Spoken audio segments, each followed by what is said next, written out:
Hugo Boss. Bienvenue sur la chaîne encore une fois.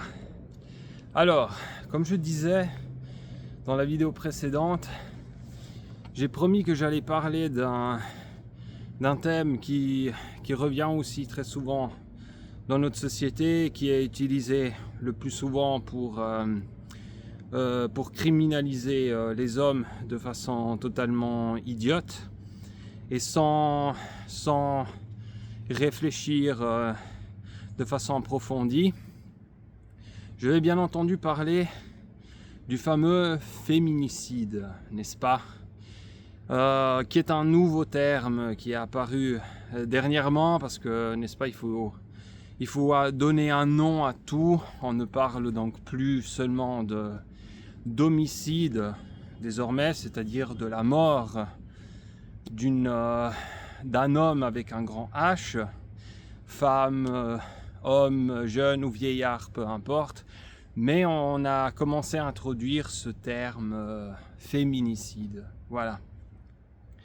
Alors, ça apparaît de plus en plus dans les médias, ce concept de féminicide, parce que on estime que voilà, il y a beaucoup de femmes qui meurent dernièrement de violences domestiques, de violences domestiques, et justement, les médias en parlent beaucoup comme si c'était un phénomène de plus en plus courant, de plus en plus grave, qui concerne tous les foyers, n'est-ce pas, comme si chaque foyer familial était à risque de féminicide, alors que ce n'est pas le cas.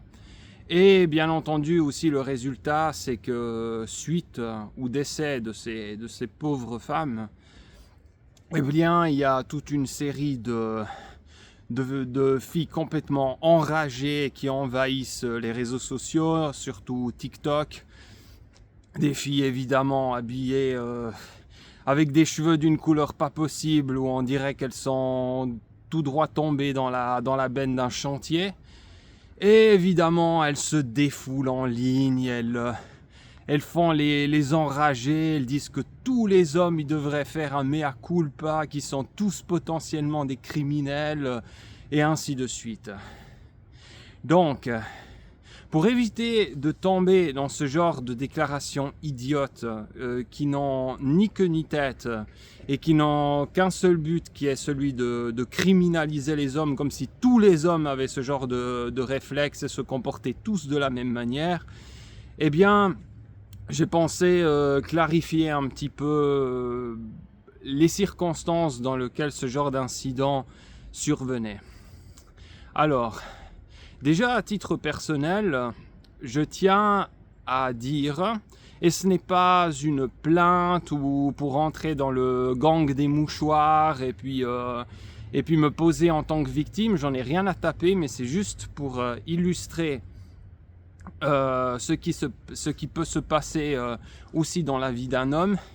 Eh bien, moi il m'est arrivé avec cette ex-copine arménienne dont j'ai déjà parlé dans d'autres vidéos, que je vais reprendre, je pense, dans plusieurs vidéos, parce que c'est une relation qui m'a appris beaucoup de choses et qu'il est très intéressant d'analyser pour voir justement comment ne pas tomber dans des relations dangereuses et commettre des gestes qui ensuite peuvent s'avérer regrettables. Alors, une fois, cette copine est venue chez moi,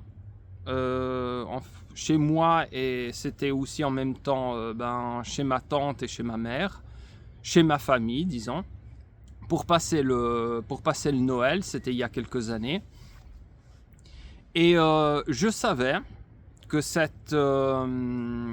mon ex-copine a eu avant moi un seul ex qui était violent avec elle, donc qui l'a battue, qui l'a maltraitée, avec qui elle a eu beaucoup de problèmes. Néanmoins, je tiens à spécifier, d'après ses dires, ce n'est que sa version des faits, qu'elle est restée avec lui pendant 2 ans. Voilà. On verra par la suite ce que cela implique.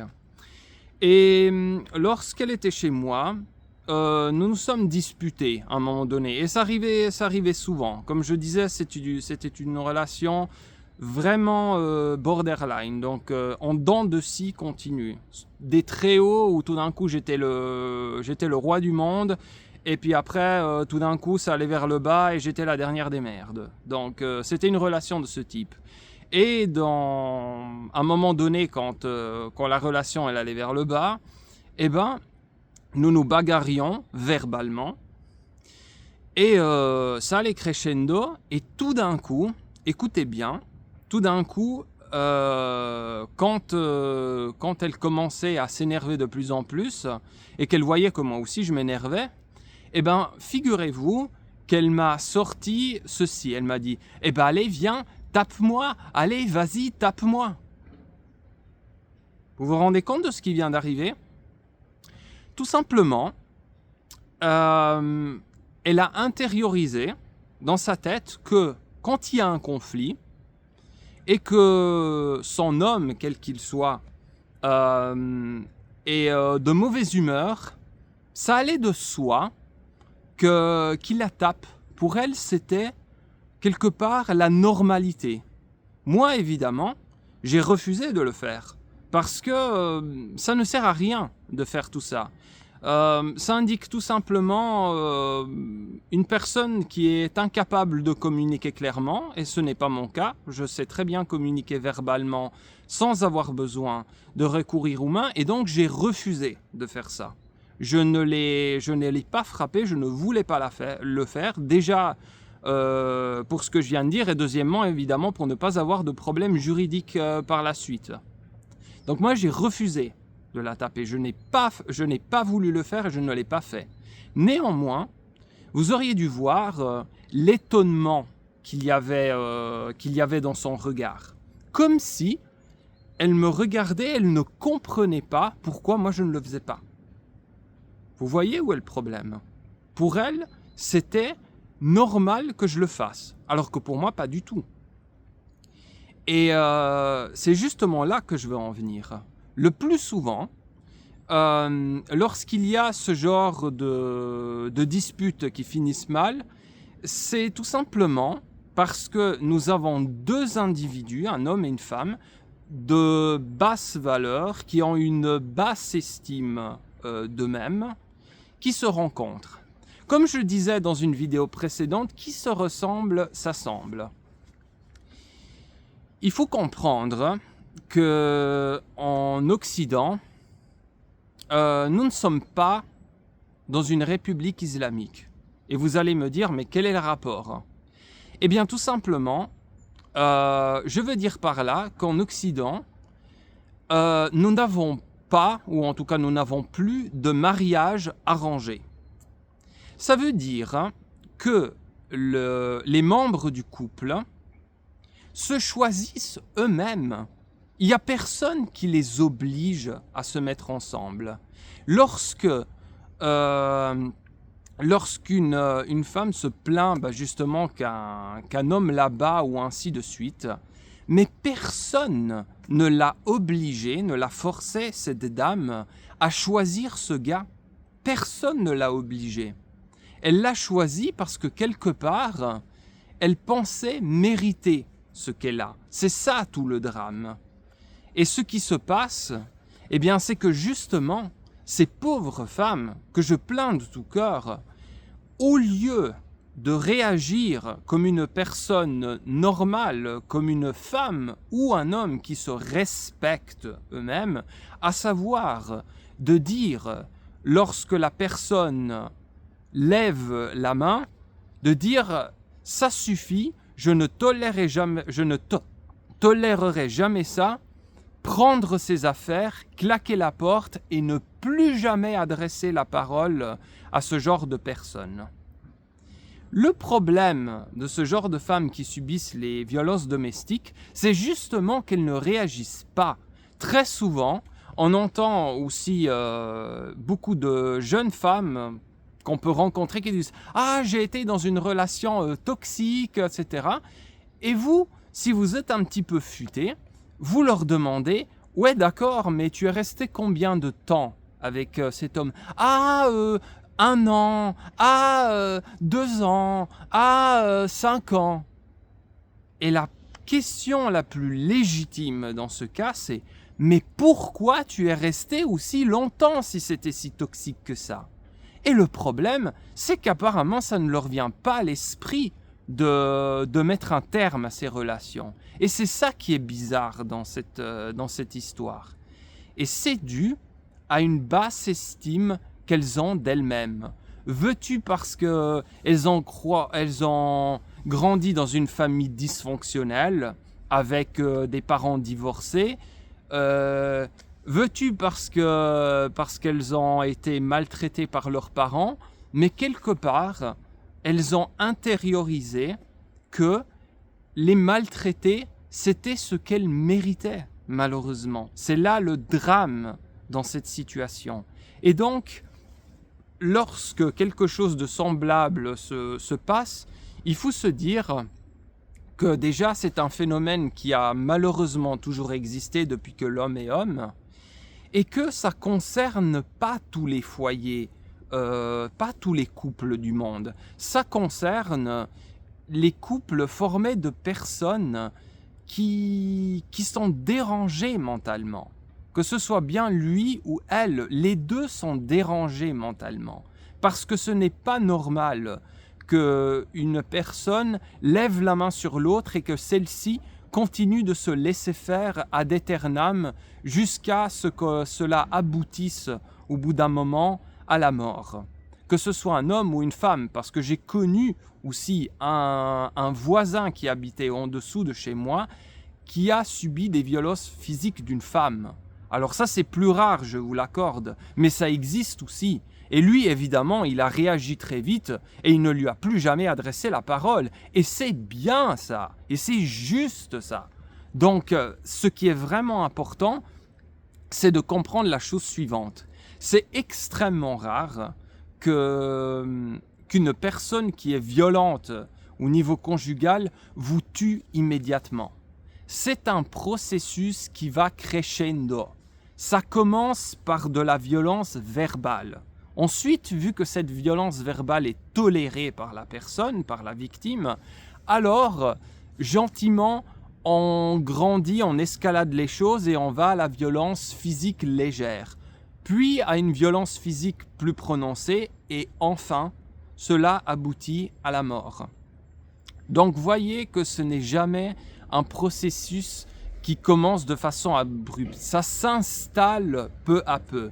Et la chose la plus importante à faire, et c'est celle que j'ai faite aussi, c'est de repérer ces schémas. C'est de repérer qu'une personne, elle est violente. Et le signe le plus important et le plus explicite de tous, c'est l'incapacité à gérer sa propre rage, son propre énervement. Ne restez jamais, et je dis ne restez jamais avec une personne qui est incapable de contrôler son énervement. C'est extrêmement dangereux. Parce que le jour où cette personne perd les pédales, elle est capable de tout et du pire. Donc si vous repérez ce genre de signes graves, que vous soyez un homme ou que vous soyez une femme, prenez vos 2 jambes et courez et ne vous retournez pas. Là, justement, je vais parler d'un fait divers. Ça fera évidemment que la vidéo sera un petit peu plus longue cette fois-ci.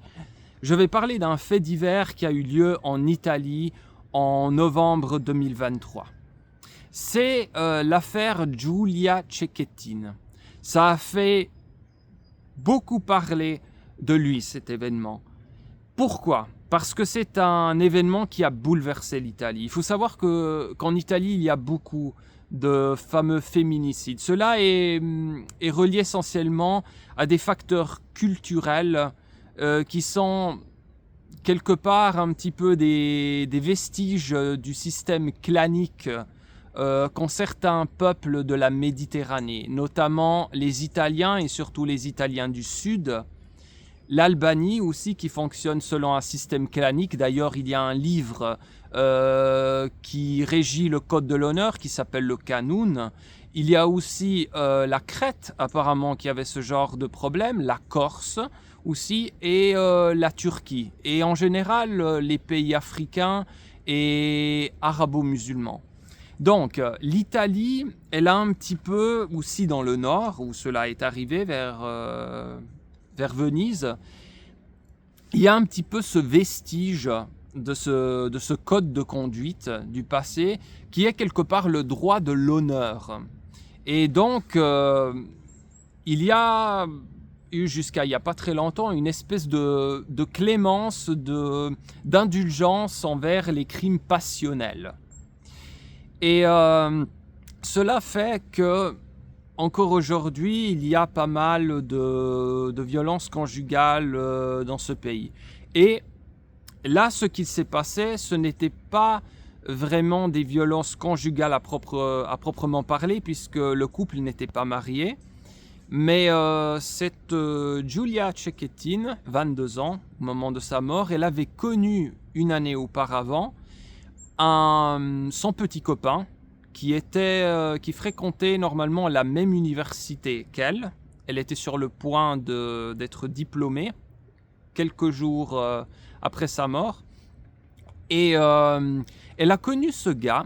Et déjà, malheureusement, j'ai envie de dire que quand je vois la photo du type, je dirais qu'il n'est pas très net et qu'il n'a pas l'air de quelqu'un de très net.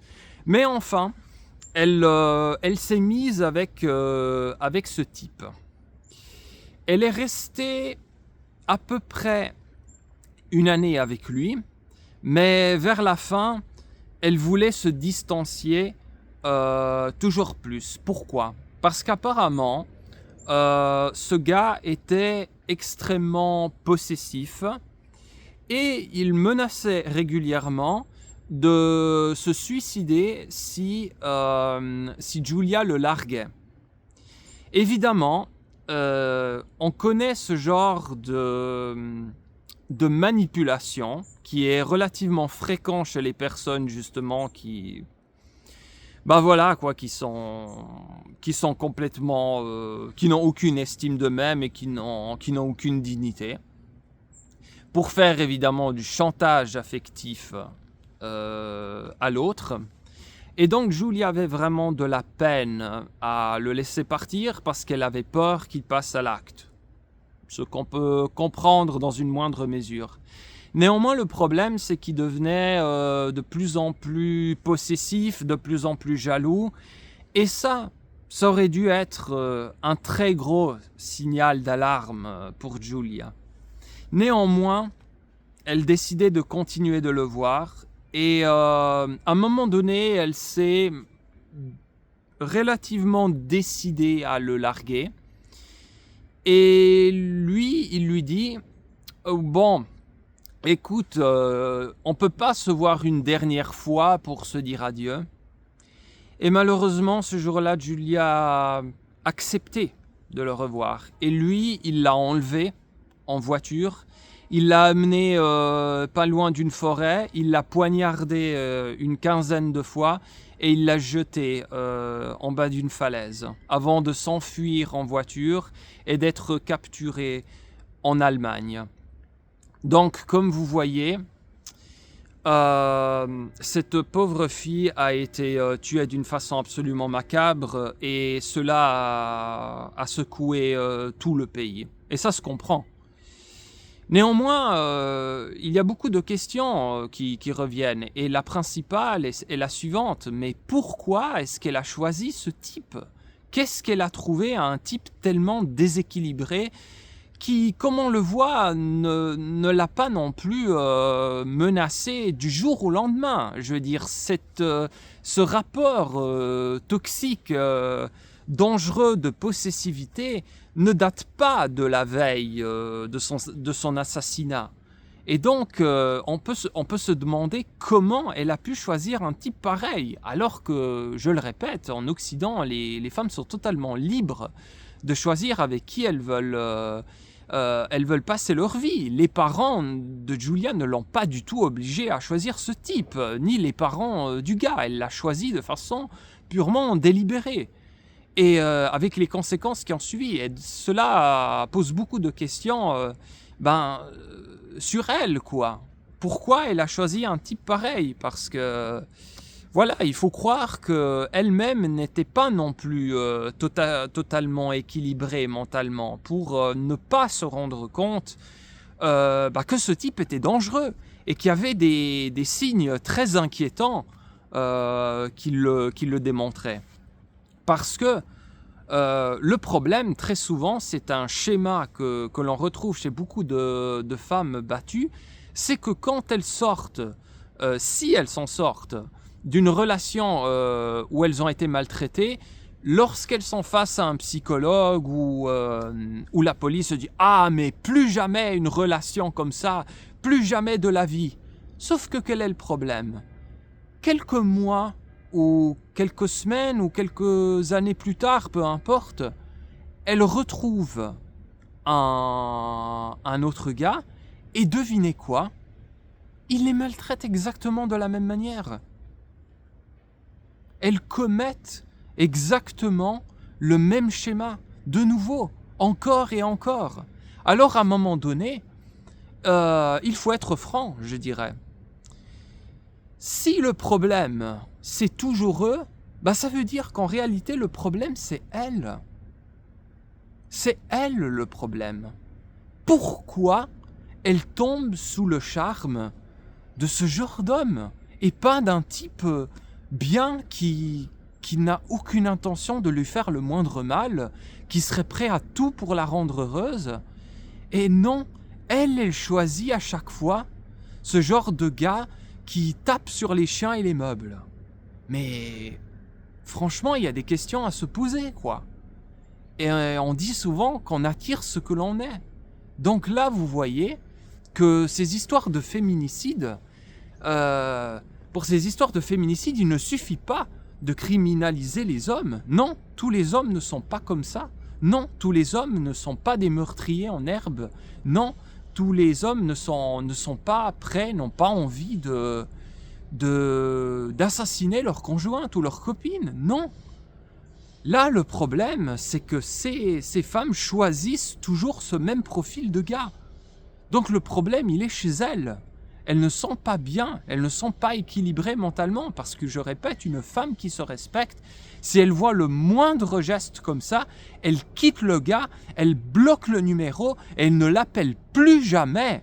Elle ne continue pas de rester en contact avec ce genre de cinglé. Elle coupe le contact, ça c'est important, le plus vite possible. Parce que plus vite vous coupez le contact, là je m'adresse aux femmes, plus vite vous coupez le contact avec ce genre de taré, et moins il y a de risques qu'il se venge. Pourquoi? Parce qu'il s'est moins attaché à vous. Il a moins eu le temps de s'attacher à vous. Donc le risque qui vous menace et qui passe à l'acte est plus bas que si vous traînez dans la relation, que si vous persistez à rester dans cette relation. La séparation avec lui sera d'autant plus difficile et donc il sera d'autant plus violent lorsque vous déciderez de le quitter. C'est pour ça que je m'adresse à vous, encore une fois, pour vous aider, pour que vous ne soyez pas victime de ce genre de choses. Si vous voyez une personne comme ça, qui est incapable de gérer sa rage, fuyez. Vous m'entendez? Fuyez et ne vous retournez pas. Parce que ce genre de personne, lorsqu'elle perd les pédales, elle est capable de tout. Elle est capable du pire et vous en ferez les frais.